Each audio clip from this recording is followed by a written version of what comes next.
enero del mismo año. Entonces, esa resta se hace y se divide entre la población al inicio del periodo. Y esto nos da la tasa de crecimiento demográfico. Y la razón de crecimiento demográfico, ahí está un poco más esto. Ahora está bien. Acá tenemos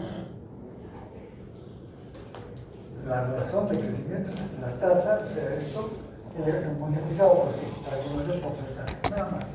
Entonces, algunos hablan de esto en porcentaje y dicen tasa de crecimiento demográfico. Entonces, no se hagan problemas, es prácticamente lo mismo.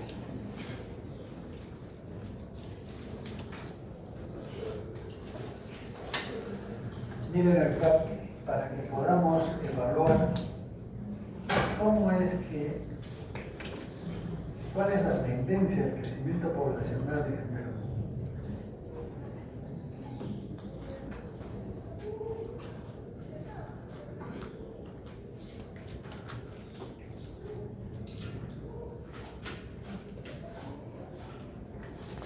Están viendo ahí desde el año 40 hasta 2017. Y va a seguir en esa misma tendencia a través de los años. Entonces, miren, esta es la población total del Perú. ¿Cuánto tenía el Perú en 1940? 2 millones y algo más. En 1961, más de 4 millones. Más del doble. Se explica claro, son 20 años.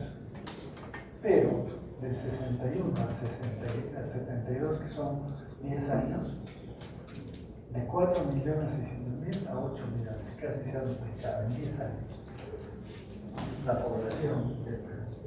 Entonces, y luego vamos a ver que al 81 tenemos 11 millones, ha aumentado cerca de 3 millones nada más, ya no se ha duplicado. Del 81 al 93 ha aumentado como 4 millones y así sucesivamente comienza a disminuir. ¿Qué quiere decir esto? Que el crecimiento poblacional se ha dado fundamentalmente en Perú entre los años 60 y 70. Esa es la época que era denominada el baby boom, o sea, el crecimiento excesivo de la población, y entonces ahí empiezan todos los sistemas de planificación familiar para disminuir esta población, ¿no?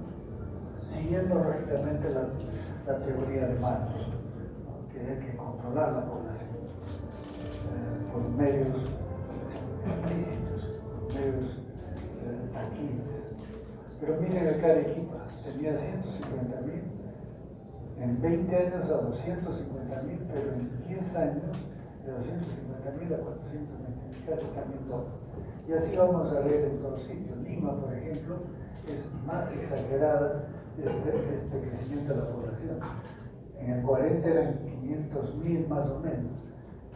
1.500.000 ya para el año 61, y de ahí a 3 millones, se duplica prácticamente en el año del 61 al 72.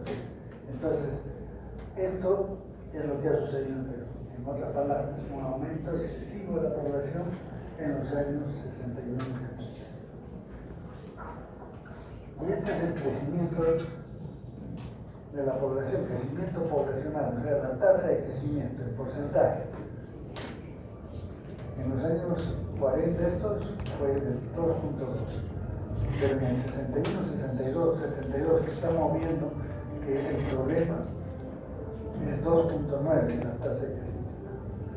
Y de ahí baja a 2.5, 2.2, 1.5 e incluso baja hasta 0.7. Entonces, la población ha crecido así, ya sea por el tamaño de la población o la tasa de crecimiento. Igual Arequipa 1.9, 2.9, 3.2 y de ahí empieza a bajar.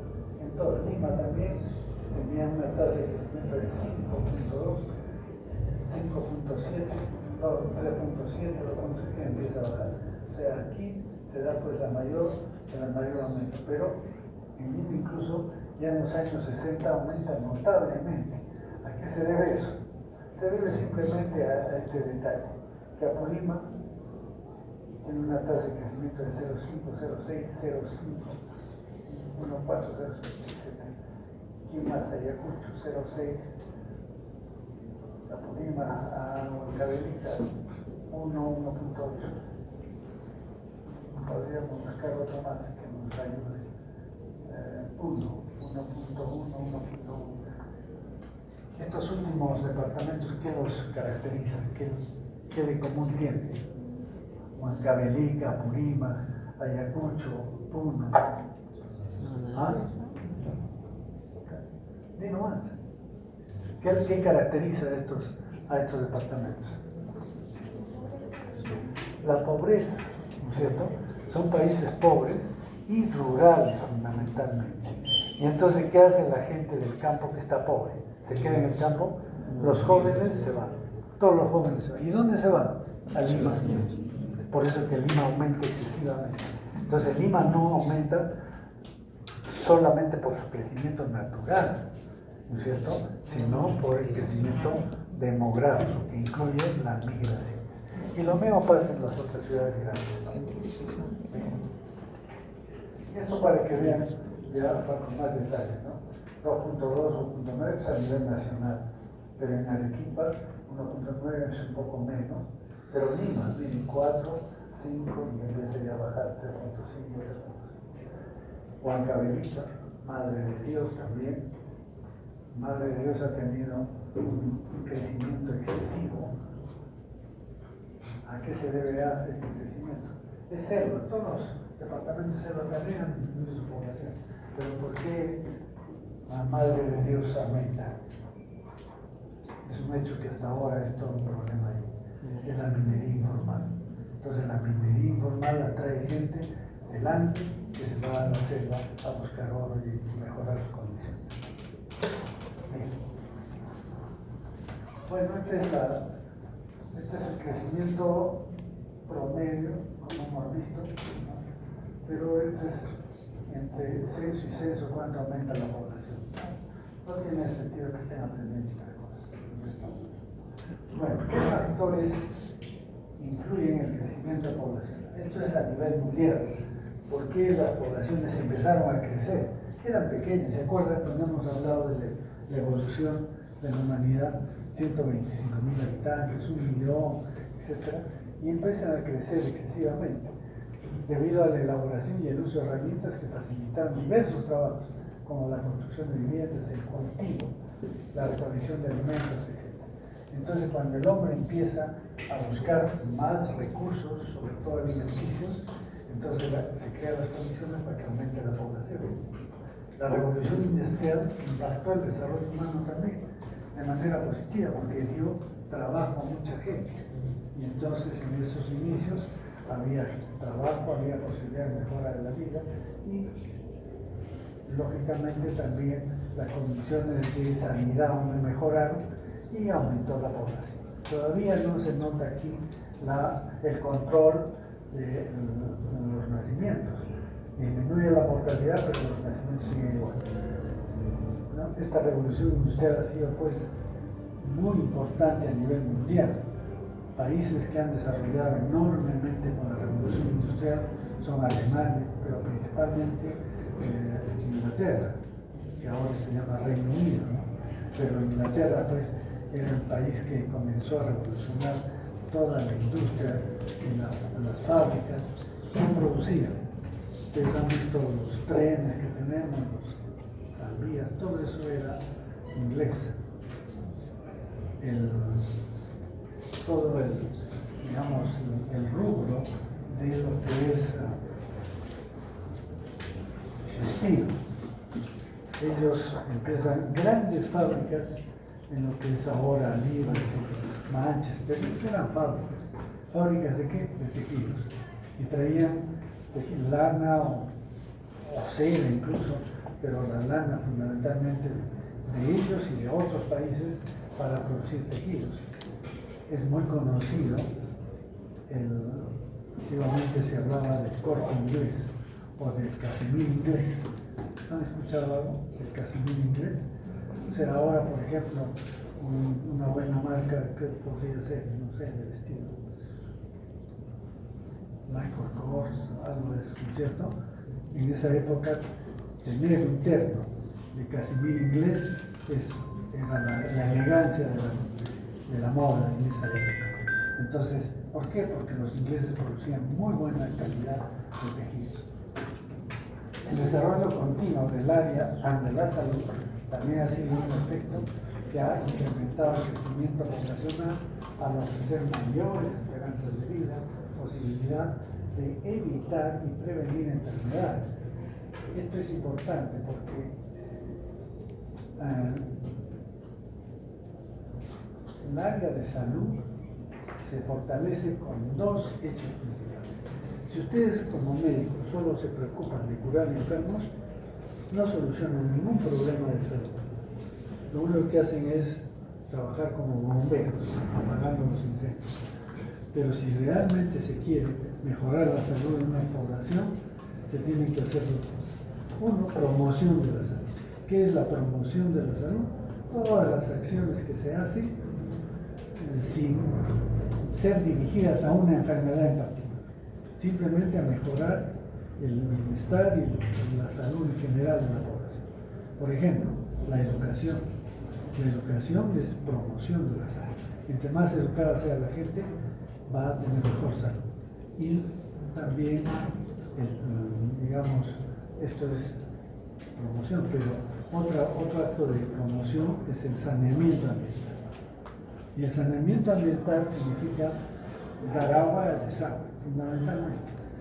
En los años 60 o 50, 40, no todos tenían agua potable en su casa, por eso muy pocos. La mayoría tenía un caño en el vecindario para que puedan sacar agua de ahí, y eran los que tenían. Ahora mismo hay gente que no tiene agua, ustedes saben, que compran en un pozo de agua, ¿no?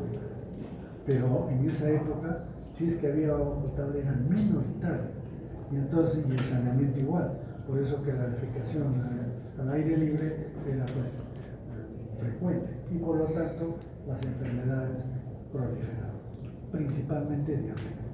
Cuando empieza a haber ya agua potable y desagüe, todo el rubro de diarreas disminuye notablemente. Lo que no podemos disminuir ahora es en las enfermedades respiratorias, pero diarreas sí se controlan en gran medida. Bien.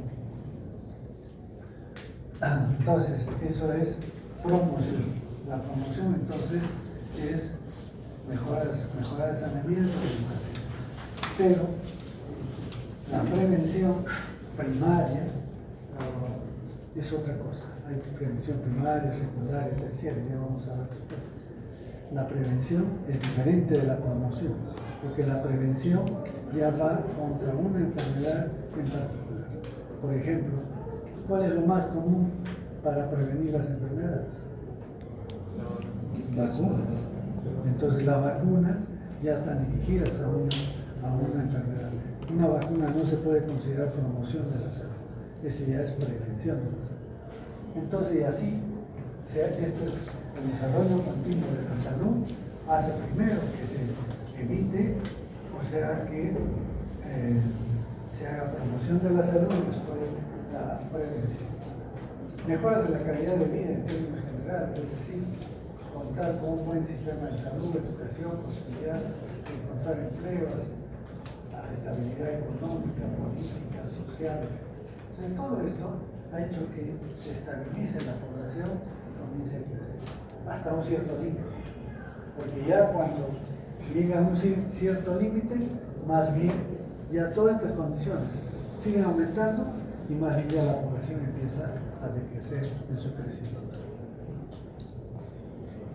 Por eso, en la pregunta que se les hizo, ¿cuál era lo relacionado con la teoría de Malthus? La idea central es que la pobreza inducía el aumento de la población.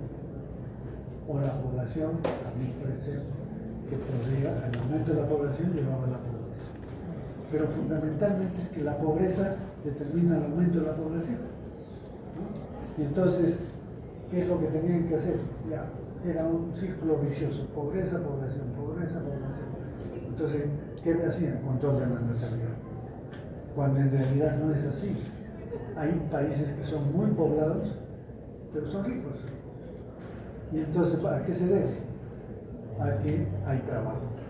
Si una población tiene trabajo, educación, no interesa el tamaño de la población controlarla, mejor dicho, sino que automáticamente se va a producir la regulación. Estos datos son interesantes que los tomen en cuenta para cualquier trabajo en salud. En el 2024, según las proyecciones, el país alcanzó 34 millones de personas. En este momento tenemos 34 millones y un poco más, ¿no? Esa es la cifra actual de la población, 34 millones, de los cuales el 49.6 son hombres y el 50.4 son mujeres. Sin embargo, ¿quiénes nacen más, hombres o mujeres? Hombres. Sin embargo, acá ya, cuando empiezan a aumentar los años, cambian. Las mujeres son más que los hombres. El 27% de la población del país afirma tener origen indígena. Es decir, el país, tenemos que entender que el país es mestizo. No hay otra vuelta. O sea, el que quiere decir, no, yo soy indígena, no, será una excepción. El 90% de la población es mestizo, pero origen indígena directo, el 27% de la población. El 16.6% de la población tiene como lengua materna una lengua nativa. Y entonces hay sitios donde se tiene que, en las facultades de medicina, es obligatorio el curso de quechua. Cusco, por ejemplo, Puno, tiene un curso de quechua. Aquí en la UNSA un tiempo hemos tenido el curso de quechua, pero después como que ya se ha quitado. Pero es un curso electivo, que si quiere alguien llevarlo, si yo vengo me vengo de Puno, estoy acá y quiero ir a trabajar a mi tierra, ¿qué tengo que hacer? Aprender quechua. Porque si no, hay mucha gente quechua hablante que no nos va a entender. Entonces, está en nuestra obligación aprender esto. La edad promedio de la población es 33 años. Es una edad joven, relativamente. La población de 15 a 59 años representa el 62% de la población total. Este dato es sumamente importante. ¿Por qué? ¿Qué será de 15 a 59 años? ¿Quiénes están en ese grupo? ¿Ah? ¿En edad productiva? No, 59 años. ¿Quiénes están? La población económicamente activa. Eso es importante. ¿Qué es lo que tienen en los países europeos? La mayor población, el 62%, ¿qué cosa es? Es población mayor de 60 años. Entonces no hay quien trabaje. La gente joven ya cada vez es más escasa y van a tener problemas. El 14% de la población tiene 60 años más. O sea que esta población es la que va a trabajar ¿para qué? Para mantener a esta población de la tercera edad. Densidad poblacional es de 26 habitantes por kilómetro cuadrado. Pero esto es muy relativo porque en el país existen las brechas sociales, hay desigualdad social. Mientras que en el Callao, en Lima, la densidad de población es altísima, en la selva es bajísima, ¿no es cierto? Entonces, eso diferencia. Y no solamente eso, son muchos factores que hacen que un departamento sea pobre y que tenga una brecha enorme en salud, sobre todo, con los principales. Entonces, las leyes generalmente se dan para la población mayoritaria. Las leyes, los beneficios de salud, el acceso a la salud es mejor en estas poblaciones. En los que no tienen, los que son pobres, ellos sí tienen dificultades para el acceso a la salud. Entonces, todos los indicadores de salud que manejamos en realidad no son tan ciertos. ¿Por qué? Porque es un promedio y enmascara esta desigualdad que existe entre una población y otra población. Entonces, podremos decir, no, el Perú tiene una esperanza de vida de 76, 77, estamos bien, ¿no es cierto? O una mortalidad infantil muy baja, ya estamos en 11, 12 por cada 1000 nacidos vivos. Entonces diríamos, estamos bien, pero eso es más caro, porque en Lima la mortalidad infantil puede ser 3 por cada 100.000, o cada 1000 nacidos vivos.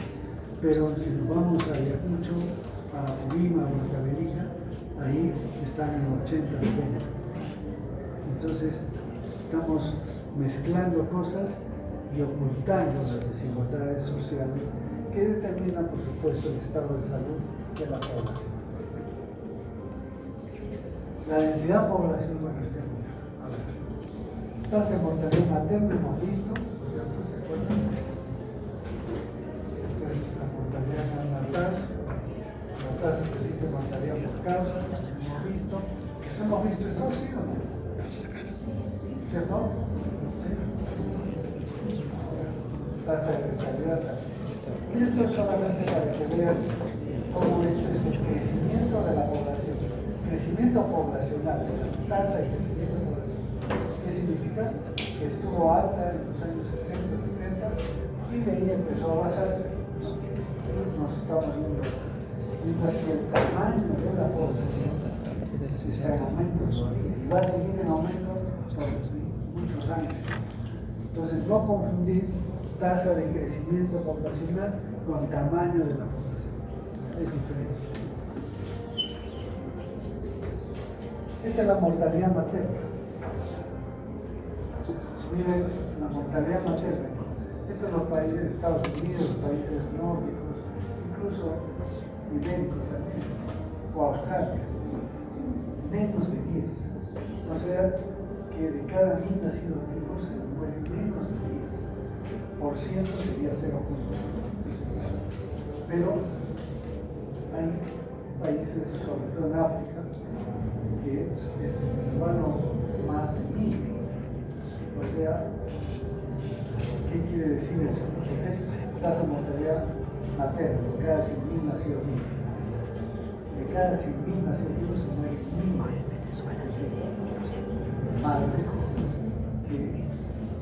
por causas de embarazo.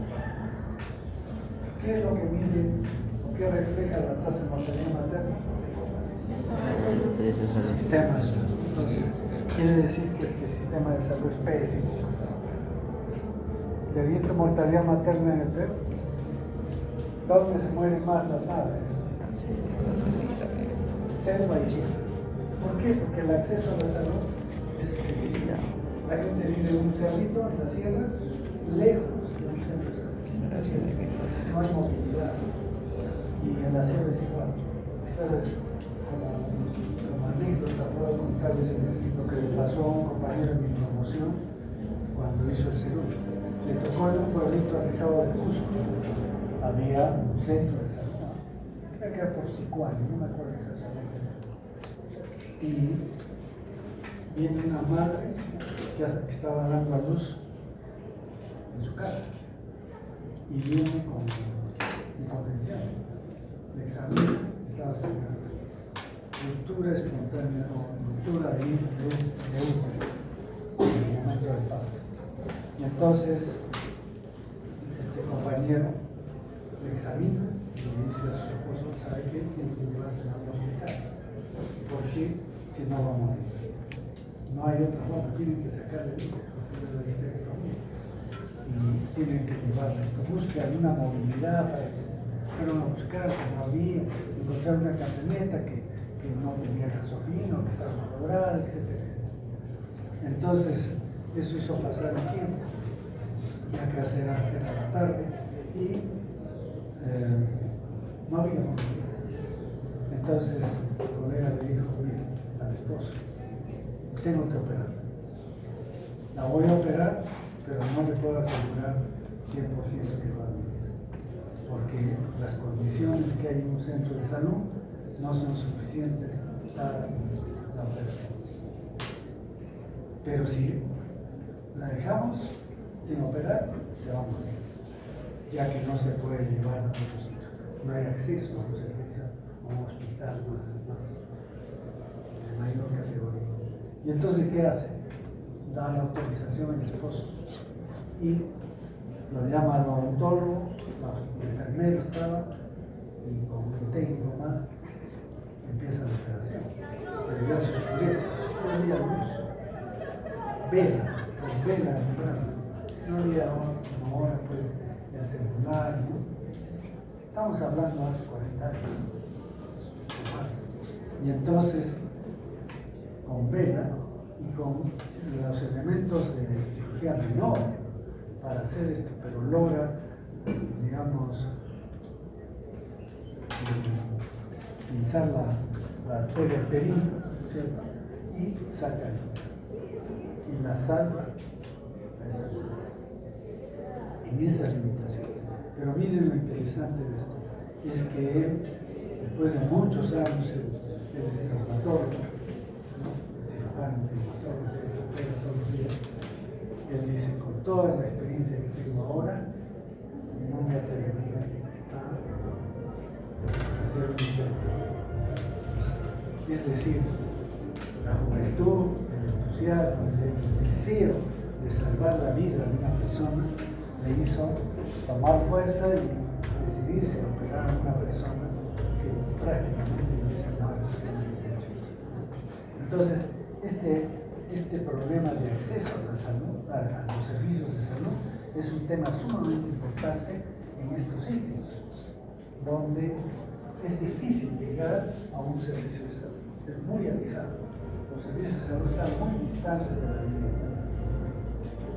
Estás acá para que vean cómo ha ido disminuyendo la tasa de mortalidad materna, de 318 muertes por cada 100.000 nacidos vivos, cómo ha ido bajando a través de los años. ¿Qué significa esto?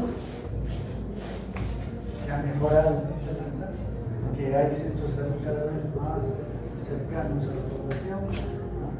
Y ya no hay tantos hospitales que en una época se preocupaban solo por los hospitales. Pero eso estaba bien en algún momento. Como vamos a ver, en este momento también hay que implementar los hospitales. ¿Por qué? Porque las enfermedades que tenemos ya son más sofisticadas. Ya tenemos suficientes centros de salud donde se puede atender a más pacientes. Bueno, esto para que vean cómo los indicadores no son permanentes, van cambiando a través del tiempo. Por ejemplo, miren, tasa bruta de natalidad. ¿Qué ha pasado con la tasa bruta de natalidad? Acá este año, como digo, este es los 60, 70, es un año anormal, atípico, que aumentó excesivamente. Pero 45 y después ya empieza a bajar. O sea, la tendencia de la tasa bruta de natalidad es el que disminuye. Esto es Perú, todo es Perú. Tasa bruta de mortalidad. ¿Qué pasa con la tasa bruta de mortalidad? También empieza a bajar, pero a costa fundamentalmente de la tasa de mortalidad infantil. Pero cuando ya no hay muertes infantiles, ¿qué va a pasar acá? Esto va a ir aumentando. Recuerden, esto es para el 2000, ahorita le voy a dar los datos de acá para allá. ¿Ya? Vamos a explicar esto. Tasa de crecimiento natural, sí. Aumentó acá y empieza a disminuir. Entonces, tasa de natalidad, mortalidad, tasa de crecimiento natural, todos están en descenso. Tasa de mortalidad infantil también en descenso. Y la esperanza de vida va en aumento. Cada vez más. Ahora estamos en 75, 76 años. Densidad poblacional, ¿qué pasa? Que a poco cada vez va aumentando el número de habitantes que son la tasa global de fecundidad. ¿Qué cosa es tasa global de fecundidad?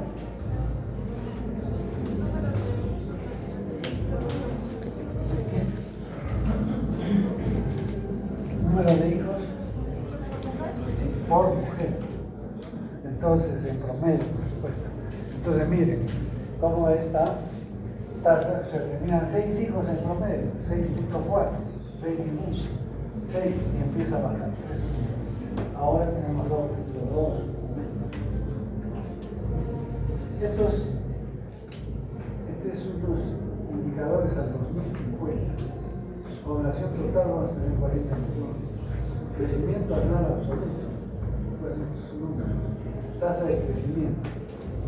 10, 9, 6, 3. La tasa de crecimiento en porcentaje va a disminuir. Nacimientos anuales. Tasa bruta de natalidad. ¿Qué pasa con la tasa bruta de natalidad? Seguirá bajando.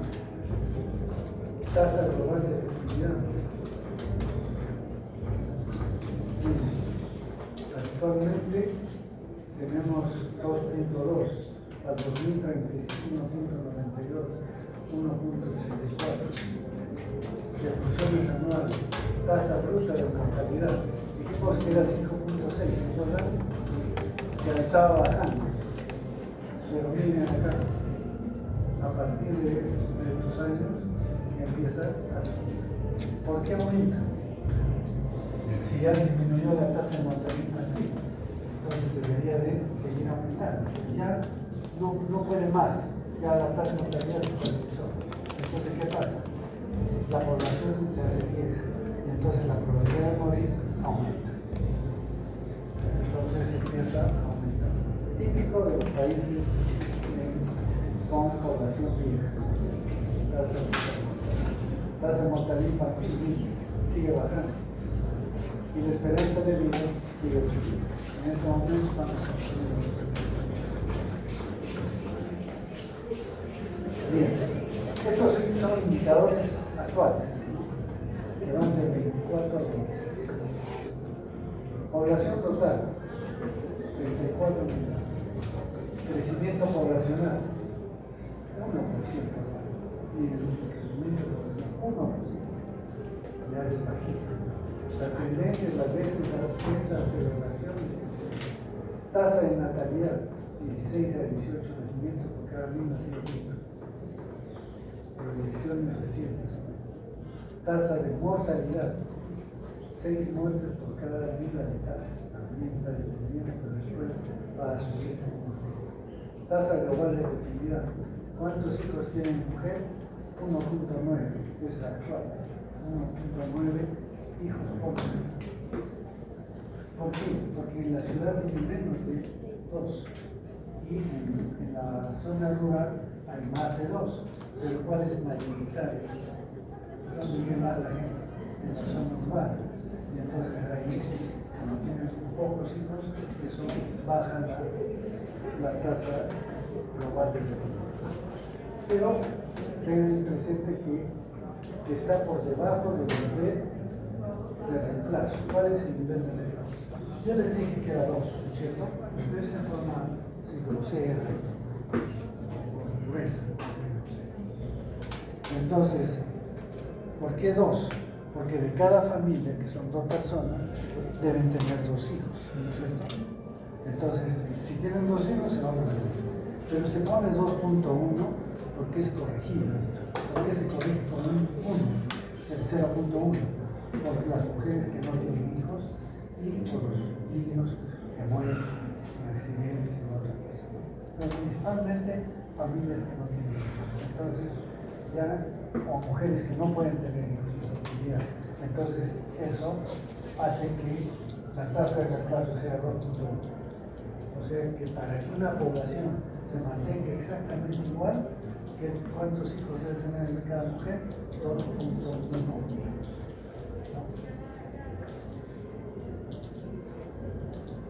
La esperanza de vida, entre 74 y 76. Estructura de la población.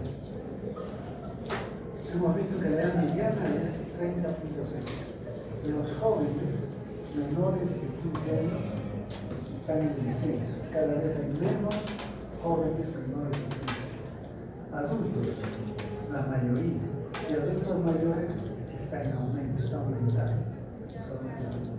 La urbanización, 78-80% de la población es urbana, o sea, 20% rural. La densidad de población, 17 habitantes por kilómetro cuadrado. Migración. La migración neta ligeramente negativa o cercana a cero. ¿Qué quiere decir?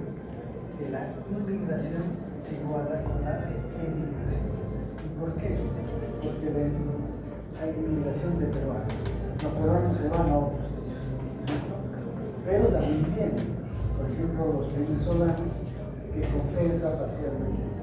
Pero una vez que se detecta esta inmigración de venezolanos, nuestra migración va a ser negativa. Interpretación general es: ¿el Perú en qué está? En la transición demográfica avanzada. Ahorita vamos a ver cuáles son las fases. Vamos a repasar. Está en la avanzada, son 4. En la tercera. ¿Qué significa eso? Disminución de la natalidad, disminución de la fecundidad. ¿Cómo se mide la fecundidad? Tasa global de fecundidad. ¿Y la esperanza de vida cómo es? En alza. Y el envejecimiento en alza. Este es el resumen de nuestro trabajo. Retos. ¿Qué nos renta? O sea, ¿qué nos hace pensar que va a suceder en el futuro? El sistema de pensiones. Entonces, en lugar de que estos candidatos a presidentes, etc., estén hablando que van a crear la Guardia Republicana, que van a construir una cárcel para cuantos presos, lo que interesa es esto. ¿Qué vamos a hacer con el sistema de pensión? ¿Cómo funciona el sistema de pensión? Ustedes saben que el sistema de pensión en Perú está colapsado. Y dentro de cada 5 años o 10 años van a tener en la calle a gente de la tercera edad en el suelo, mendigando, pidiendo limosna. ¿Por qué? No cualquiera, o sea, no alcohólicos, era gente normal que tenía trabajo, pero va a tener que ir al extremo de pedir limosna. ¿Por qué? Porque en el Perú se crean las AFPs. ¿Saben lo que es el AFP? ¿No? Y entonces, este sistema de pensiones, el Estado se desentiende porque colapsó el sistema de pensiones. ¿Por qué colapsó el sistema de pensiones? Porque comenzaron a pagar sueldos, se llama cédula viva, quiere decir, alguien tiene padres o abuelos que han sido maestros, o han sido policías, ¿tú has tenido? Tu abuela, y sigue recibiendo su pensión, ¿sí? Y buena pensión, te ayuda, ¿sí? Es así, ellos tuvieron cédula viva. ¿Qué significa? Que lo que ganaban cuando trabajaban, siguen ganando ahora, de por vida. ¿Y qué pasó? Que al principio estaba funcionando, pero cada vez todos querían cédula viva. Los magistrados, los policías, los militares, y ganan muy bien. Y digamos, el impuesto que se pedía para la pensión era bajísimo. Entonces llegó un momento en que ya no había plata para pagar a los pensionistas. Entonces, ¿qué se hizo? Se crea la AFP y se dice, todos pásense a las AFP, que es privado. Ya saben cómo es lo privado, ¿no es cierto? El negocio. Entonces, ellos reciben las pensiones, el descuento que se nos hace a cada trabajador y lo comienzan a trabajar este fondo de dinero, invierten, etc. Claro que da beneficio, pero llega a los 65 años y le dice, y esto está por ley también, acá está su pensión. ¿Quiere que le demos su pensión de por vida? Ya, le va a tocar 500 soles. ¿Quiere que le demos su pensión por 10 años? Ya, va a tener 2.000 soles de pensión. Estoy poniendo los valores supuestos, ¿no? Entonces, o quiere que se lo dé todo su dinero. ¿Qué harías tú? Tienes 65 años y te dicen esas alternativas. ¿Quieres una pensión hasta que te mueras? de 500 soles o quieres una pensión de 2.000 soles por 10 años, que es 65, 75 años, de repente te mueres, ¿no es cierto? 75 años, ¿sí? O quieres que te lo dé todo tu dinero y tú veas qué haces con tu dinero. ¿Qué? Que le den todo mi dinero. Y eso ha hecho la mayoría. Y entonces, ¿qué han hecho? Lo han puesto al banco para que pagan interés, ¿ya? Pero después viene el hijo o la hija y le dice, papá, tú tienes plata, préstame, vamos a poner un negocio, vamos a vender salchipapas, ¿ya? Y entonces el padre bueno agarra y saca su dinero y le da. Y esto en la pandemia ha sido así, terrible. Todos sacaron su dinero, comenzaron a ver qué hacían. ¿Y qué ha pasado? Han quebrado. Han quebrado así, literalmente. Y entonces, ¿cómo quedas? ¿De qué vas a vivir el resto de tu vida? No hay. Entonces, ahora tienes 68 años, puedes trabajar todavía, ¿no? Aunque sea te pones a vender caramelos, ya, pero vendes. Y puedes subsistir. O de repente los hijos todavía están jóvenes y te pueden ayudar. Pero ¿qué pasa? Pasan unos años más, llegas 75 años. ¿Crees que tu hijo te va a mantener? Cuando estás soltero, sí, mi mamá dice, ¿no? Se casa y la mujer le va a decir, oye, te has casado conmigo, no con tus padres. Así que lo que ganas es para tu familia de carne, no para ti. Entonces, ya venimos. ¿Qué va a hacer esa gente? Va a ir a pedir. Y va a ser un problema serio. Serio, no solo porque pida el dinero, porque ¿quién lo atiende? ¿Quién lo cura? ¿Quién va a ver de esa persona? ¿Quién le compra las medicinas? Entonces, el sistema de pensiones, aparentemente nosotros no tendríamos nada que ver. Pero es la salud de la población. Y salud para adultos mayores. La salud para adultos mayores será igual que la salud para los jóvenes, para los niños. ¿Cuál es más costosa? Crónicas, son enfermedades crónicas, que su diagnóstico requiere tomografía, etcétera, etcétera, costosísimo, ¿no es cierto? Y además, tratamiento de por vida. ¿Quién le va a dar eso? Entonces, ese es otro reto con estos cambios de la población. Entonces, esta esperanza de vida no es tan agradable. Vamos a ver el término. Vamos a vivir más, pero bien. Y el mercado laboral, ¿no? Que esto tiene que mejorar. Bien, este es el crecimiento de la población, como ha aumentado en millones de habitantes y que está aumentando todavía, pero va a empezar a disminuir. Y esto es las pirámides poblacionales. Vamos a hacer en la práctica de semanas construir una pirámide poblacional. ¿Qué es una pirámide poblacional? Es una representación gráfica de la población por cohortes. Cada una de estas barras son cohortes. ¿Qué es una cohorte? Un grupo de personas. ¿Qué grupos de personas? De 0 a 4 años. O sea, los primeros 5 años. Esa es una cohorte. Los que tienen de 5 a 9 años, la otra cohorte. De 10 a 14, la otra. Y así sucesivamente. Entonces, esta pirámide está formada por cohortes. Y tiene un eje vertical. El eje vertical permite dividir por sexo, hombres, mujeres. Y también dividir pues, para que empiece de 0 para acá. Y el eje vertical, perdón, el horizontal para colocar la población, que puede estar en porcentaje o en miles o en millones. Entonces esto es la pirámide poblacional. Por ejemplo, si ustedes ven esta pirámide poblacional, ¿qué significa? Aquí hay más población que en la segunda barra, y en la tercera, y en la cuarta, y en la quinta. ¿Qué significa? Que la tasa de mortalidad, había una tasa de mortalidad grande, porque han nacido muchos, pero que se van multiplicando. Entonces, hay tipos de pirámides poblacionales.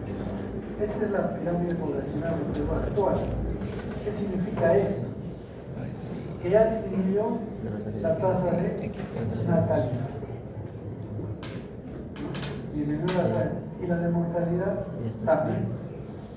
Porque si seguiría en aumento ya debe estar por acá. Entonces, ha disminuido la tasa de natalidad y la segunda raya. Y entonces, población del Perú por Bolivia. Lima es la que tiene más, 12 millones de habitantes. 12 millones de habitantes. ¿Cuántos habitantes tenía el Perú? 34, o sea, más o menos un tercio. Está en Arequipa, 1.600.000. Callao, Está muy centralizado. ¿Cómo estará el resultado? ¿De qué? Callao. Piura, 1.000.000. Cusco, 440.000. Todo está ahí. ¿Cuál es la densidad relativa de habitantes por kilómetro cuadrado? Es 6.597 por kilómetro cuadrado. El Callao está desacelerado. Empieza a bajar. Me parece que es exagerado. La velocidad El promedio del es ser. 17. No puede ser que la mayoría esté cansada. La frecuencia ¿Qué ha pasado? tibia. Parece que es la Sí, está vigilante, pero A las 7 de la noche, 8 de la noche, por ahí. Vamos, espérame un ratito que la parte principal. Chao, chao, chao.